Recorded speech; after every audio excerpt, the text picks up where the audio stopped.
لو رجعنا خطوة ورا قبل مسلسل وينزداي لازم نفهم ان شخصية وينزداي مش شخصية جديدة ولا معمولة فجأة، دي شخصية ليها تاريخ طويل جدا. اصل شخصية وينزداي جاية من عيلة ادمز، والعيلة دي اتخلقت على ايد رسام مشهور اسمه تشارلز ادمز. وينزداي في النسخ القديمة ما كانتش شخصية محورية قوي، كانت طفلة قليلة الكلام، دايما باين عليها البرود وبتقول جمل قليلة بس دايما بتبقى تقيلة وملهاش دعوة بأي حد.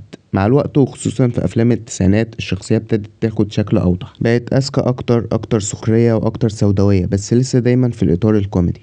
التحول بقى الحقيقي هنا حصل لما تقرر انه يتعمل مسلسل كامل يكون بطولته وينزداي نفسها، مش مجرد شخصية جانبية. هنا دخل اسم مهم جدا في الموضوع، تيم بيرتون. تيم بيرتون معروف انه بيعشق الشخصيات الغريبة المنعزلة اللي حاسة ان مش شبه العالم اللي حواليها، وده اللي خلى وينزداي بالنسبة له شخصية مثالية.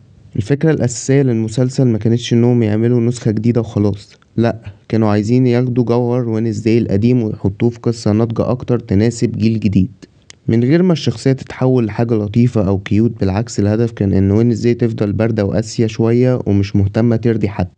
أول قرار مهم اتاخد في بناء شخصية وينزداي كان إن وينزداي تبقى مراهقة مش طفلة. القرار ده فرق كتير جدا لأنه سمح إن الشخصية يبقى ليها صراعات نفسية أعمق ومشاعر معقدة ومواقف أقرب للناس كتير حست بيها في سن المراهقة، زي الإحساس بالانعزال وعدم الانتماء ورفض المجتمع. بعد كده جه دور اختيار الممثلة، وده كان من أهم الحاجات اللي اتحددت بدري، اختيار جيانا أورتيجا.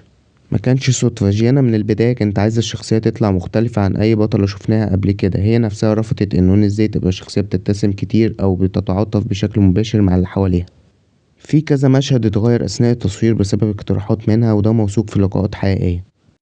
الفكرة هنا بقى إن جينا أورتيجا درست كل النسخ القديمة لعيلة آدمز، بس في نفس الوقت كانت مصممة إنها متقلدش أي نسخة اتعملت قبل كده.